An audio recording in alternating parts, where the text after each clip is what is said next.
kabar semuanya? Balik lagi di Vokasi Kini bersama saya Shana Suwartono. Jadi Vokasi Kini adalah sebuah talk show yang akan membahas mengenai profesi-profesi kekinian yang tentunya menarik sekali. Jadi kita akan berbincang dan mengupas banyak profesi yang membuat kita siap kerja dan siap berkarya. Nah, tema hari ini adalah energi terbarukan. Nah, apakah teman-teman udah tahu nih, apa sih sebenarnya energi terbarukan? Mungkin ada yang belum tahu, mungkin ada yang udah tahu dikit. Pokoknya kalau masih bingung-bingung, hari ini kita akan membahas lebih lanjut mengenai energi terbarukan dengan beberapa narasumber yang pastinya sudah hadir bersama kita. Yang hadir, yang pertama ada Ibu Tri Mumpuni, ini adalah Direktur Eksekutif IBK yang telah tersambung lewat video conference bersama kita. Halo Bu Mumpuni. Halo, selamat siang. Assalamualaikum warahmatullahi wabarakatuh. Waalaikumsalam Bu. Nanti kita akan ngobrol-ngobrol dengan Bu Puni dan juga ada Mas Janata Giwangkara, Manajer Program Transformasi Energi Institute for Essential Services Reform. Halo. Halo juga. Apa kabarnya Mas? Baik. Baik juga. Nah, tentunya juga ada narasumber ketiga yaitu Bapak Irwan Aditya Jaya, Guru Energi Terbarukan SMK 1 Lingsar. Halo Bapak Irwan. Bisa mendengar saya? Selamat. Ya Mbak. Halo. Oke. Kita mungkin akan mulai dari Mas Egi dulu gitu ya, Mas Egi. Karena kalau kita ngomongin energi terbarukan kan maksudnya masih ada yang, mungkin udah tahu, mungkin ada yang tahu-tahu sedikit gitu. Tapi boleh dijelaskan nggak sebenarnya pengertian energi terbarukan itu apa? Boleh. Jadi kalau dari sisi pengertian itu energi terbarukan adalah sumber dayanya bisa diperbaharui terus. Beda halnya misalkan dengan yang kita dominan pakai sekarang energi fosil, itu dari fosil jadi suatu saat akan habis gitu. Jadi kalau misalnya energi terbarukan ini dia bisa terus-terusan kita pakai hampir ya selama sumber daya itu tidak tidak terbatas gitu. Energi air misalkan, matahari, angin gitu. Jadi akan terus bisa dipakai sih, lebih sustainable. Oh, sustainable. Berarti lebih lebih environmentally friendly juga. Benar. Oh, oke. Jadi bisa dibilang ini masa depannya ya. Yap. Masa depan untuk satu dunia. Oke. Tapi saya penasaran dari Pak Irwan nih yang mengajar gitu ya. Pak Irwan, ini kan sebenarnya bisa dibilang jurusan yang unik nih. Pak Irwan mungkin bisa jelasin berapa banyak sih murid-murid yang antusias dengan jurusan energi terbarukan ini? Luar biasa perkembangannya Mbak. Dari awal dulu kita punya peminat paling 20 orang.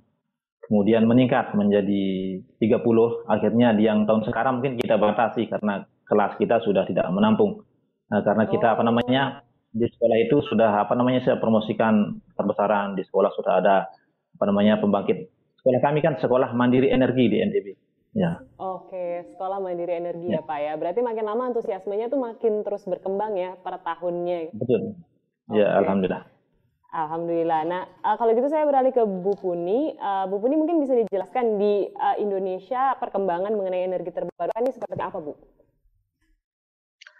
Kalau saya melihat konteks nasional, sebetulnya energi terbarukan itu dari 2014 ini ya, kalau bicara pemerintah gitu, dia sudah mulai memasukkan ke dalam mainstream. Artinya kalau kita bicara buku itu dia sudah bukan di attachment tapi sudah di front page ya. Sayang sekali kebijakan ini tidak konsisten, maju mundur gitu. Awalnya kita begitu antusias dengan memperbesar program-program energi terbarukan, baik bicara soal solar PV ya, saya ingat banget kita sempat beberapa kali ke Masdar City di UAE, Abu Dhabi lah ya, itu kan dia besar banget, sehingga kita sudah mulai melihat akan ke sana ini arahnya gitu. Terus kalau hidro nggak usah diomongkan, apalagi kan kita punya 75.000 megawatt ya hydro potential, tapi untuk mini dan mikronya itu 10%-nya sekitar 7.500. Dan itu sudah sangat populer karena saya ingat banget awal tahun 90 waktu saya baru bicara soal mikrohidro, orang-orang masih pada bingung apa ya mikrohidro harus menjelaskan. Tapi sekarang setiap orang tahu lah mikrohidro itu apa, bahwa dia memanfaatkan sumber daya apa namanya sungai-sungai, air yang mengalir di sungai, terus kemudian ada beda tinggi yang namanya head, ada debit atau flow yang bisa dihitung sehingga itu menghasilkan energi.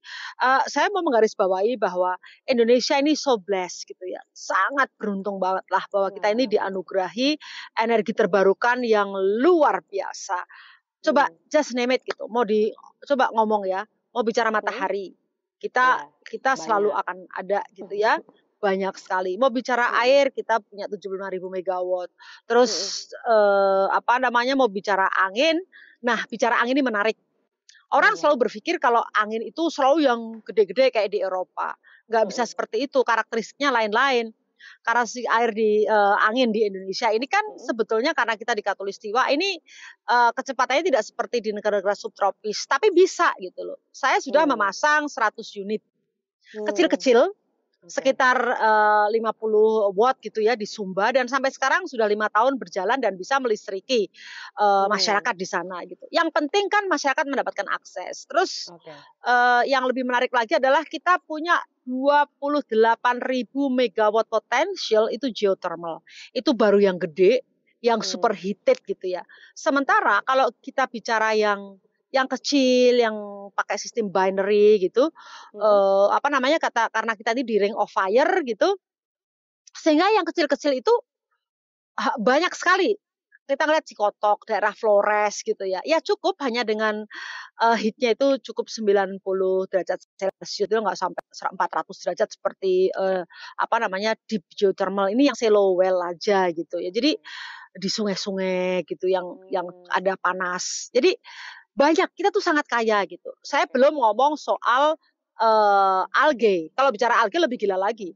Algae, pantai kita ini kedua terpanjang setelah Kanada, dan itu kalau betul-betul di-develop itu potensi algae juga luar biasa. Sekarang pertanyaannya adalah seberapa serius kita gitu untuk membangun energi terbarukan ini menjadi salah satu arrowhead dari negara-negara yang lain. Kalau kita serius, kita bisa menjadi Timur Tengahnya biofuel, apa namanya, energi terbarukan lah. Banyak, apalagi kita belum ngomong soal biofuel dan biomasa. Iya, masih panjang banget berarti yang emang bisa dieksplor gitu ya Bu, mengenai energi terbarukan ini, dan memang potensi Indonesia bisa dibilang luar biasa jika kita mau mengeksplor dan inovasi terus dilakukan gitu di energi terbarukan ini. Tapi kembali ke Mas Egy, saya penasarannya apa sih yang bikin Mas Egy tertarik dengan bidang energi terbarukan ini? Ke depan ini pertama lebih tadi sustainable, kemudian juga bisa terus-menerus digunakan, emisinya juga harus dikurangi, dan juga dari sisi teknologi itu semakin murah dibandingkan dengan teknologi pembangkit energi fosil misalkan gitu. Jadi dari sisi itulah mungkin saya memutuskan akhirnya untuk ambil sekolah S2 untuk khusus di energi terbarukan ini di New Zealand. Gitu. Kebetulan dapat beasiswa dari sana, jadi ya sangat beruntung untuk bisa ini. Berarti waktu lulusnya kemarin tahun berapa? 2017 selesai. 2017 selesai. Jadi, tapi awal pintu masuknya itu berarti untuk energi terbarukan itu kapan? Nah, jadi saya awalnya tuh sekolah di IPB untuk geofisika dan meteorologi, dan ngambilnya yang terapannya gitu. Jadi lebih aplikatif, langsung bisa mungkin ke pekerjaan yang mungkin memang dibutuhkan pada saat itu. Dan 2010 ketika saya lulus itu kan isu perubahan iklim sedang naik ya. Dan ya benar.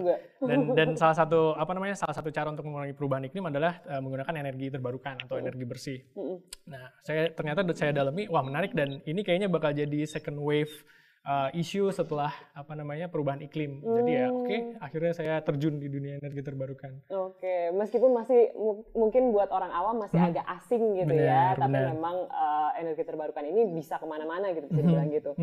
Tapi aku mau tanya lagi ke Bu Puni gitu. Bu Puni, kalau misalnya kita bicara mengenai lapangan kerja untuk energi terbarukan ini, menurut Bu Puni gimana? Sebesar apa sih terbukanya? Mbak, besar banget. Saya mau beri contoh ya. Saya sempat ngobrol sama salah satu direktur sekolah vokasi di Kudus yang spektakuler itu ya. Saya bilang kenapa sih nggak bikin jurusan energi terbarukan gitu ya. Dan mereka juga tertarik gitu. Karena apa? Saya beri contoh saja. Kita ini kalau mau mendevelop geothermal itu kita masih perlu ribuan orang lah. Kita sudah punya banyak insinyur gitu, tapi sayang sekali mereka banyakan berkarir di luar gitu ya. Ini sebetulnya masih banyak peran yang bisa diambil.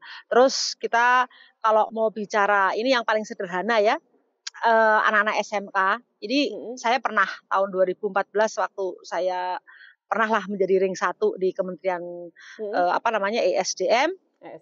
Saya ingin banget ada motor listrik ya. Kita punya satu engineer pulang dari Jepang yang 14 tahun di Jepang, terus dia mampu membuat motor listrik.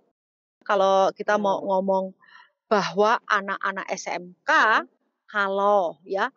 kalau disuruh melilit kumparan saja ya, dan kumparan itu sebagai prime movernya gitu ya. Jadi ini kita sempat banget minta tolong sama Menteri Pendidikan waktu itu, ya masih Pak Anies Baswedan, untuk ada 3 menteri, Menteri ESDM, Menteri Perindustrian, sama Menteri, sudah kita coba, dan kita mengundang 20 kepala sekolah SMK di seluruh Indonesia. Oh, mereka antusias banget. Artinya apa?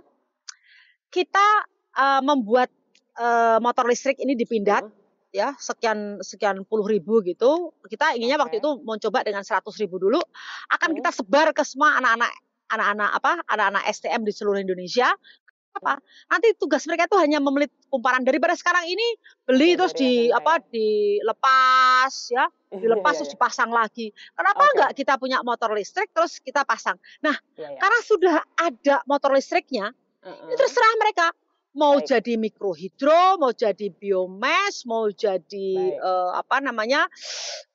biogas, mau jadi apapun bisa. Dan ini harusnya disebar ke seluruh Indonesia. harus ke seluruh anak SMK di Indonesia. Mengenai profesi dan juga banyak sekali mungkin lapangan kerja yang terbuka dari energi terbarukan ini. Tapi sesaat lagi jangan kemana-mana, tetaplah bersama kami setelah pesan-pesan berikut.